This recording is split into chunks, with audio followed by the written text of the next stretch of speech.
Bengali medium high স্কুলের ষষ্ঠ শ্রেণীর প্রিয় শিক্ষার্থীরা, তোমাদের সবাইকে শুভেচ্ছা। আশা করি তোমরা সকলেই ভালো আছো। আমি দোয়া করি আল্লাহ রাব্বুল আলামিন তোমাদের সবাইকে সুস্থ রাখুন, ভালো রাখুন, তোমরা সকলেই ভালো থাকো। আমরা আজকে তোমাদের ষষ্ঠ শ্রেণীর ইসলাম ও নৈতিক শিক্ষা বিষয়ে প্রথম অধ্যায়ের আকাইদ সম্পর্কে আমরা আজকে আলোচনা করব। তোমরা মনোযোগ দিয়ে তোমাদের বইগুলি পড়বে এবং তোমাদের সিলেবাস অনুযায়ী পড়ালেখা করার চেষ্টা করবে। আজকে আমাদের আলোচ্য বিষয় হচ্ছে আকাইদ। আর আকাইদ এই শব্দটা হচ্ছে বহু বচন একটা শব্দ। এই শব্দটির এক বচন শব্দ হচ্ছে আকিদাতুন। এটি এক অর্থ বিশ্বাসমালা। আকাইদ শব্দের অর্থ বিশ্বাসমালা, আকিদাতুন শব্দের অর্থ হলো বিশ্বাস। এর এক বচন হলো আকিদা, আর যার অর্থ বিশ্বাস। ইসলামের মৌলিক বিষয়সমূহের প্রতি বিশ্বাস করাকে আকাইদ বলা হয়। ইসলামের মৌলিক বিষয়সমূহের প্রতি বিশ্বাস করা, মেনে নেওয়ার নাম হলো আকাইদ। এখন আমাদেরকে বুঝতে হবে, আগে জানতে হবে ইসলামের মৌলিক বিষয়গুলো কি। তোমরা সকলেই ইমানে মুফাসসাল নামক একটা কালিমা পড়েছো, তার মধ্যে 7টি কথা বলা আছে। আমানতু বিল্লাহি ওয়া মালাইকাতিহি ওয়া কুতুবিহি ওয়া রুসুলিহি ওয়াল ইয়াউমিল আখির ওয়াল কদরি খাইরিহি ওয়া শাররিহি মিনাল্লাহি তাআলা ওয়াল বা'সি বাদাল মাউত। এখানে 7টি বিষয়ের উপর ঈমান আনার কথা বলা হয়েছে। আল্লাহ, ফেরেশতা, আসমানি কিতাব, নবী রাসূল, আখিরাত, তাকদীরের ভালো মন্দ, তারপরে মৃত্যুর পর পুনরুত্থান, বাস যাকে বলে, পুনরুত্থান। মৃত্যুর পর আমাদেরকে পুনরায় জীবিত করে হাশরের ময়দানে উঠানো হবে, এই কথাটাই বলা হয়েছে। তাহলে ইসলামের মৌলিক বিষয় বা ইমানের মৌলিক বিষয়গুলির প্রতি বিশ্বাস করাই হলো আকাইদ। যেমন আল্লাহ, নবী রাসূল, ফেরেশতা, আসমানি কিতাব, আখিরাত, তাকদীরের ভালো মন্দ, মৃত্যুর পর পুনরুত্থান, এই বিষয়গুলি। আমরা আকাইদের সংক্ষিপ্ত করে জানলাম। এরপরে আসি আমরা আকাইদের অনেকগুলো বিষয় থাকে। অনেকগুলো বিষয়ের মধ্যে একটি হচ্ছে আল্লাহর প্রতি বিশ্বাস, অর্থাৎ তাওহীদে বিশ্বাস। আজকে এই প্রথম অধ্যায়ের আকাইদের পার্ট 1, পার্ট 1-এর মধ্যে পার্ট 1-এর শিরোনাম হচ্ছে তাওহীদ।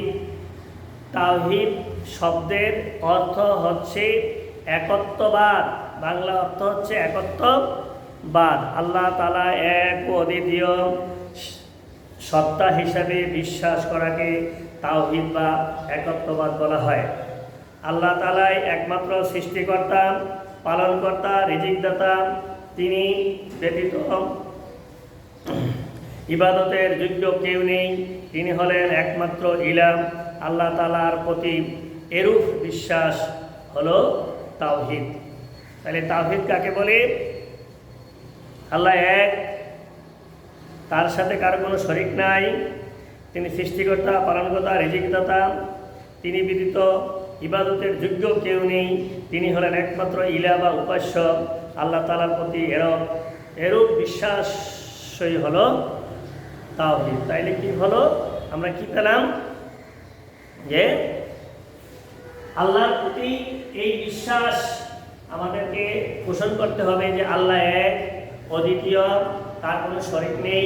তিনি সৃষ্টিকর্তা, তিনি পালনকর্তা, তিনি রিজিকদাতা।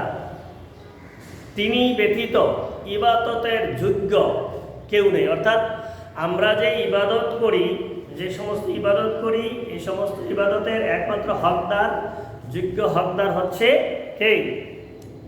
আল্লাহ। এই ইবাদত শুধুমাত্র আমরা আল্লাহর জন্যই করে থাকি। তিনি হলেন ইলাহ। আল্লাহ তাআলার প্রতি এরূপ বিশ্বাস পোষণ করা, এরকম বিশ্বাস করা হলো তাওহীদ।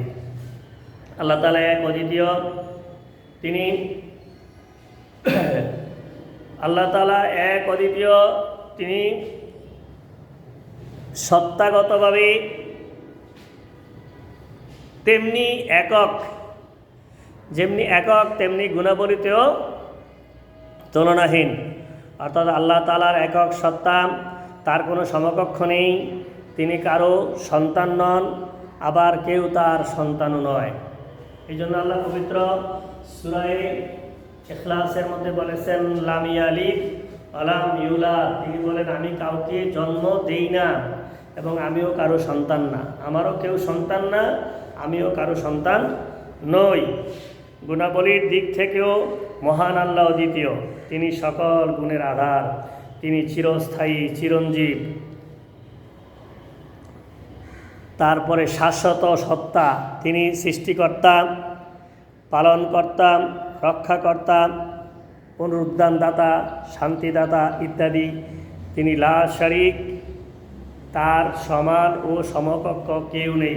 পৃথিবীর কোনো কিছুকেই তার সাথে তুলনা করা যাবে না বা তার সাথে তুলনা করা যায় না। পৃথিবীতে আল্লাহ পাক যে আসমান জমিন সৃষ্টি করেছেন, এই সমস্ত কিছু সৃষ্টির পিছনে আল্লাহ কারোর কাছ থেকে কোনো সাহায্য, কোনো বুদ্ধি, পরামর্শ, সহযোগিতার প্রয়োজন হয়নি। তিনি তার নিজ কুদরত শক্তি ক্ষমতা দিয়ে আসমান জমিন সৃষ্টি করেছেন। তাই তিনি লা শারীক, আর তার সাথে কোনো শরীক করা যাবে না, শিরিক করা যাবে না। এই জন্য পবিত্র কোরআনে বলা হয়েছে ইন্না শিরকা লাযুলমুন আযীম। শিরক হচ্ছে জঘন্য অর্থাৎ ক্ষমার অযোগ্য অপরাধ। আল্লাহ পাক এই শিরকের গুনাহ কখনো ক্ষমা করবেন না। তো আল্লাহ রাব্বুল আলামিনের পরিচয় সম্পর্কে আমরা সংক্ষিপ্ত আকারে এই পাঠের মধ্যে জানতে পারলাম। প্রিয় শিক্ষার্থীরা, তোমরা বাসায় তোমাদের সিলেবাস আমরা এরপরে আলোচনা করব আবার তাওহীদের তাৎপর্য। আমরা আমাদের চারপাশে নানা রকম জিনিস দেখতে পাই। এর মধ্যে কিছু জিনিস আছে যেগুলি মানুষের তৈরি করা, মানুষের বানানো, আর বেশিরভাগ জিনিসপত্র আমরা দেখতে পাই যেগুলি মানুষের পক্ষে বানানো সম্ভব নয় বা সৃষ্টি করা সম্ভব না। তাইলে আমাদের চারপাশে মাথার উপরে যে আকাশ বা আসমান রয়েছে, তার মধ্যে রয়েছে চন্দ্র, সূর্য, গ্রহ, নক্ষত্র, তারকাপুঞ্জ। তারপরে জমিনে রয়েছে নদী, সাগর, মহাসাগর। তারপরে ফল ফুল বাগান, গাছগাছালি, পশুপাখি, তরুলতা। এই সমস্ত কিছুই হচ্ছে তাওহীদের তাৎপর্য। অর্থাৎ এই সমস্ত কিছুর দিকে আমরা যখন লক্ষ্য করব, আমরা যখন দেখব, তখন আমরা বুঝব যে এগুলি সব মহান আল্লাহ তাআলার সৃষ্টি। আর এতে করেই আল্লাহ যে এক, আল্লাহ এই সৃষ্টির মধ্যে কারো কোনো হাত নেই, এই বিষয়টা আমরা তার প্রমাণ পেয়ে যাই। এমন কিছুই সৃষ্টিজগতের সব কিছুই সৃষ্টিজগতের অন্তর্গত যা কিছু আছে, সমস্ত সৃষ্টি আল্লাহর একত্ববাদের ঘোষণা দেয়, একত্ববাদের ঘোষণা করে। এই জন্য আমাদেরকে অবশ্যই তাওহীদে বিশ্বাস করতে হবে। মানুষ যতই ইবাদত বন্দেগী করুক না কেন, যদি তার তাওহীদে বিশ্বাস মজবুত না হয়, শক্ত না হয়, অর্থাৎ তাওহীদে বিশ্বাসটা যদি তার দৃঢ় না হয়, খাঁটি না হয়, তাইলে তার ইবাদত বন্দেগী কোনো কাজে লাগবে না। যেমন ধরো একজন অমুসলিম ব্যক্তি, সে যদি যত ভালো কাজই করুক না কেন, সে দান করে, খয়রাত করে, মানুষকে সাহায্য করে, অনেক ভালো মানুষ, কিন্তু তার এই ভালো মানসিকতা, তার সাহায্য সহযোগিতা, ভালো কাজগুলি কখনোই সে তার এই ভালো কাজের বিনিময়ে কোনো প্রতিদান ভোগ করতে পারবে না। কারণ কি নেই? তার নেই ঈমান, নেই এক আল্লাহর প্রতি সে বিশ্বাস স্থাপন করে নেয়। তাই মহান আল্লাহ রাব্বুল আলামিন আমাদেরকে সৃষ্টি করেছেন এবং তিনি আমাদের ভালো মতো বোঝার তৌফিক দিয়েছেন, আমাদের সেই বোঝার ক্ষমতা, বিবেক, জ্ঞান দান করেছেন। তাই আমরা আমাদের বিবেক জ্ঞান খরচ করে আমরা কি করব? আল্লাহ পাকের তাওহীদের প্রতি, একত্ববাদের প্রতি বিশ্বাস স্থাপন করব, তার দেয়া বিধিবিধান সঠিকভাবে মেনে চলব, তার দেয়া বিধিবিধানের বাইরে আমরা পথ চলবো না, কাজ করবো না। তাইলে আল্লাহ আমাদের প্রতি খুশি হবেন, আর ইবাদতের মাধ্যমে আমাদের ঈমান মজবুত হবে। প্রিয় শিক্ষার্থীরা, আমরা আজকে সংক্ষিপ্ত আকারে আকাইদের উপর, আকাইদ অধ্যায়ের তাওহীদের উপর আলোচনা করেছি। তাওহীদের পরিচয় বলেছি, তাওহীদের তাৎপর্য বলেছি, তাওহীদের বিশ্বাসের গুরুত্ব, এই বিষয়গুলি আমরা আলোচনা করেছি। তোমরা বাসায় সিলেবাস দেখে তোমাদের পাঠ্য বইগুলি সিলেবাস সম্পন্ন করার চেষ্টা করবে। আল্লাহ রাব্বুল আলামিন যে মহামারী দিয়েছেন, সেই মহামারী কবে নাগাদ শেষ হবে আমরা জানি না। তাই লেখাপড়া গুটিয়ে বসে থাকলে চলবে না।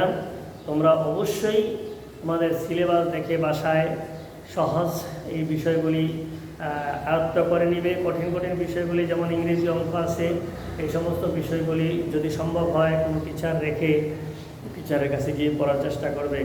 আর যখন স্কুল খুলবে তখন অবশ্যই আমরা তোমাদের এগুলি সলভ করার চেষ্টা করব।